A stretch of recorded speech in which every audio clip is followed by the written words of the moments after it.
നമസ്കാരം. പ്രപഞ്ചത്തിലുള്ള സകല മലയാളി ജ്യോതിഷ വിശ്വാസികളെയും 2025 മാർച്ച് മാസം 4-ാം തീയതി ചൊവ്വാഴ്ച ദിവസത്തെ ജ്യോതിഷപരമായ പ്രത്യേകതകൾ കേൾക്കുവാൻ വേണ്ടി വളരെ സ്നേഹത്തോടെ സ്വാഗതം ചെയ്യുന്നു.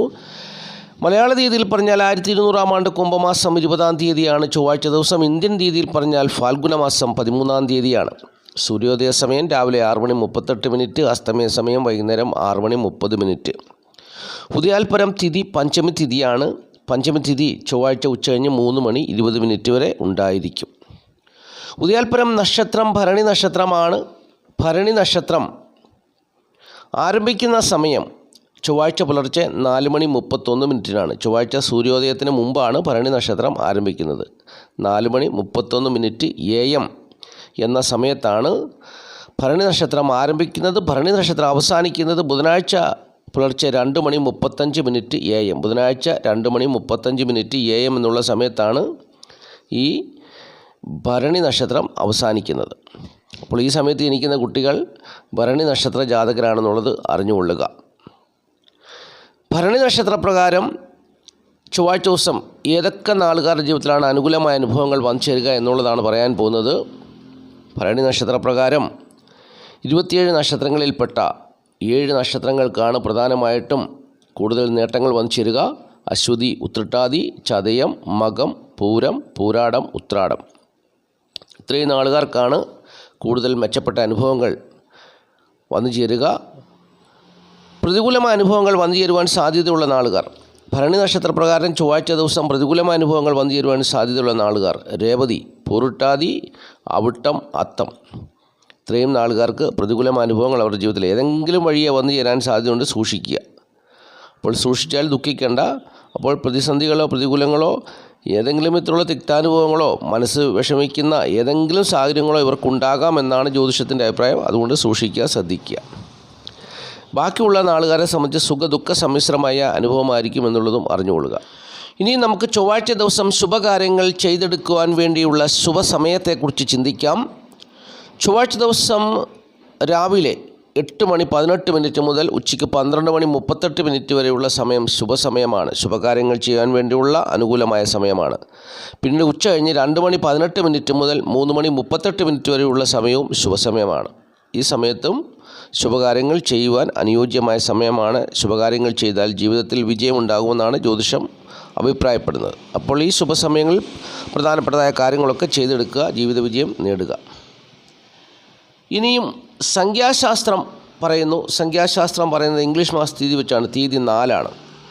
ഏതൊരു മാസത്തെയും 4, 13, 22, 31 എന്നീ തീയതികളിൽ ജനിച്ചവർക്ക് പ്രതികൂലമായ അനുഭവങ്ങൾ വന്നു ചേരുന്ന ദിവസമാണെന്ന് സംഖ്യാജ്യോതിഷം അഭിപ്രായപ്പെടുന്നു. അതോടൊപ്പം തന്നെ സംഖ്യാജ്യോതിഷം അതിൻ്റെ പരിഹാരവും പറയുന്നുണ്ട്. മഞ്ഞ, നീല, ഇളനീല എന്നീ നിറങ്ങളിലുള്ള വസ്ത്രങ്ങൾ ധരിക്കുക. അങ്ങനെ ധരിക്കുമ്പോൾ വസ്ത്രങ്ങൾ ധരിക്കുന്നവരുടെ പേരിൽ ഇംഗ്ലീഷ് അക്ഷരമാലയിലെ DMT എന്നീ അക്ഷരങ്ങൾ കൂടി ഉണ്ടെങ്കിൽ തീർച്ചയായിട്ടും അവർക്ക് പ്രതികൂലങ്ങളൊക്കെ മാറി ഉത്തമമായ അനുകൂലമായ അനുഭവങ്ങൾ വന്നു ചേരുമെന്ന് സംഖ്യാജ്യോതിഷം പറയുന്നു. സംഖ്യാജ്യോതിഷത്തിൽ വിശ്വസിക്കുന്നവർ ഇക്കാര്യങ്ങളൊക്കെ ഫോളോ ചെയ്യുക. അപ്പോൾ തീർച്ചയായിട്ടും അതിൻ്റേതായ നേട്ടമൊക്കെ ഉണ്ടാകും എന്നുള്ളതാണ് സംഖ്യാജ്യോതിഷത്തിൻ്റെ അഭിപ്രായം. ആദ്യമായിട്ട് ഈ ചാനൽ കാണുന്ന പ്രിയപ്പെട്ടവർ ഈ ചാനലൊന്ന് സബ്സ്ക്രൈബ് ചെയ്യുക, ലൈക്ക് ചെയ്യുക, ഷെയർ ചെയ്യുക, കമൻറ്റ് ചെയ്യുക. നല്ലൊരു കമൻ്റ് ആയിരിക്കണം. യൂട്യൂബുകാർക്ക് ഇഷ്ടപ്പെടുന്നൊരു കമൻ്റ് ആയിരിക്കണം. വീഡിയോ ചെയ്യുന്ന എനിക്കൊരു പ്രോത്സാഹനം ഉണ്ടാകണം. അപ്പോൾ നമ്മുടെ ഒരു വാക്ക് അത് മറ്റുള്ളവർക്ക് ഉപകാരപ്പെടണം. ഒരു പോസിറ്റീവ് എനർജി കിട്ടുന്ന ഒരു കമൻ്റ് ആയിരിക്കണം. അപ്പോൾ അങ്ങനെയുള്ള കമൻറ്റുകളൊക്കെ ചെയ്യുക. തീർച്ചയായിട്ടും മഹാദേവൻ പ്രിയപ്പെട്ടവരെ അനുഗ്രഹിക്കും എന്നുകൂടി ഞാൻ പറയട്ടെ. ഇനിയും ഈ അധ്യായത്തിൽ നമ്മൾ ചിന്തിക്കാൻ പോകുന്ന അടുത്ത വിഷയം ധനത്തെക്കുറിച്ചാണ്. നമ്മുടെ ദൈനംദിന ജീവിതത്തിൽ ധനമില്ലാതെ ജീവിക്കാൻ പറ്റത്തില്ലല്ലോ. ധനമാണ് നമ്മുടെ ജീവിതത്തിലെ സന്തോഷവും സമാധാനവും ഒക്കെ ഒരു പരിധി വരെ നിലനിർത്തുന്നത്. അപ്പോൾ ധനമില്ലെങ്കിൽ ജീവിതം കട്ടപ്പുകയാണ്, ദാരിദ്ര്യം അനുഭവിക്കും.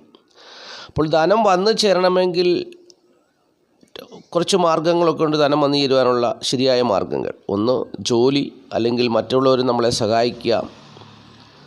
അതല്ലെങ്കിൽ നമുക്ക് കിട്ടാനുള്ളതൊക്കെ നമുക്ക് കിട്ടുക. അപ്പോൾ അങ്ങനെയൊക്കെ ആണ് ധനം വന്നു ചേരുവാനുള്ള സാധ്യത. അപ്പോൾ ജ്യോതിഷത്തിൻ്റെ അഭിപ്രായം എല്ലാ ദിവസവും എല്ലാ നാളുകാർക്കും ധനം വന്നു ചേരത്തില്ല. ചില ദിവസങ്ങളിലൊക്കെ ധനത്തിന് ബുദ്ധിമുട്ടുണ്ടാകും, പ്രയാസങ്ങളുണ്ടാകും, കടം മേടിക്കേണ്ടി വരും, അല്ലെങ്കിൽ ചില ദിവസം ധനപരമായ കാര്യങ്ങൾ കൈകാര്യം ചെയ്താൽ വിജയിക്കത്തില്ല. അപ്പോൾ ആയതിനാൽ ഈ ചൊവ്വാഴ്ച ദിവസം ഏതൊക്കെ ആൾക്കാർക്കാണ് ധനപരമായ വിഷയം കൈകാര്യം ചെയ്താൽ അനുകൂലമായ അനുഭവം വന്നു ചേരുക എന്നുള്ളതാണ് പറയാൻ പോകുന്നത്.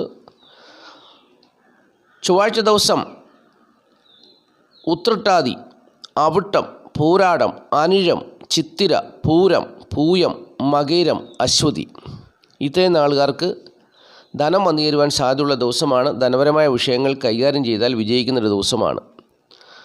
ചൊവ്വാഴ്ചത്തെ നക്ഷത്രം ഭരണി നക്ഷത്രമാണ്. ഭരണി നക്ഷത്രപ്രകാരം ധനം വന്നു ചേരുവാനും ധനം കൈകാര്യം ചെയ്താൽ വിജയിക്കാനും സാധ്യതയുള്ള നാളുകാരെക്കുറിച്ചാണ് പറയുന്നത്.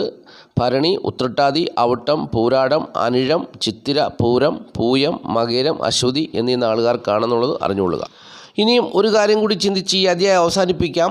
ഈ ചൊവ്വാഴ്ച ദിവസം കേരള ഗവൺമെൻറ്റിൻ്റെ സംസ്ഥാന ഭാഗ്യക്കുറി ആ ടിക്കറ്റ് എടുത്താൽ ആർക്കാണ്, ഏതൊക്കെ നാളുകാർക്കാണ്, ഏതൊക്കെ കൂറിൽപ്പെട്ടവർക്കാണ് ലോട്ടറി ഭാഗ്യം വന്നു ചേരാൻ സാധ്യതയുള്ളതിനെക്കുറിച്ച് പറഞ്ഞു തരാം. ജ്യോതിഷപ്രകാരം ധനവും ഭാഗ്യവും ഒരുമിച്ച് നിൽക്കുന്ന നാളുകാരെക്കുറിച്ചാണ് പറയാൻ പോകുന്നത്. മേടക്കുറുകാർക്ക് അതിനുള്ള അനുകൂലമായ സമയമാണ്. ഇടവക്കുറുകാർക്ക് അതിനുള്ള സമയമാണ്. മിഥുനക്കുറ്, ചിങ്ങക്കുറ്, കന്നിക്കുറ്, വൃശ്ചികക്കുറ്.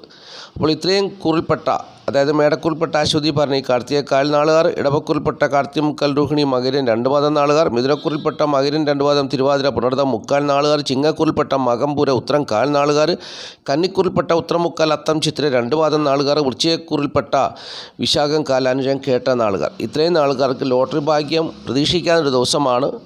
ഞാനൊരു കാര്യം കൂടി പറയട്ടെ, ഒരു ടിക്കറ്റൊക്കെ എടുക്കാവുള്ളൂ. മറ്റൊരു പ്രധാനപ്പെട്ട കാര്യം കൂടി പറയാം. കേരളത്തിലെ ജനസംഖ്യ 3 കോടി ജനങ്ങളാണെന്ന് വിചാരിക്കുക. അപ്പോൾ ഒരു നക്ഷത്രത്തിൽ 1 ലക്ഷം പേര് കാണും. കേരള ഗവൺമെൻറ് ആകപ്പാടെ 100 പേർക്കാണ് സമ്മാനം കൊടുക്കുന്നത്. അപ്പോൾ ഇതിൽ നിന്നും ഭാഗ്യദേവത തിരഞ്ഞെടുക്കുന്ന ആൾക്കാർക്ക് മാത്രമേ സമ്മാനം ലഭിക്കുകയുള്ളൂ. ഒരുപക്ഷെ ഈ വീഡിയോ കാണുന്നവർക്ക് സമ്മാനം ലഭിച്ചില്ല എങ്കിൽ പോലും എന്നെ കുറ്റം പറയരുത്.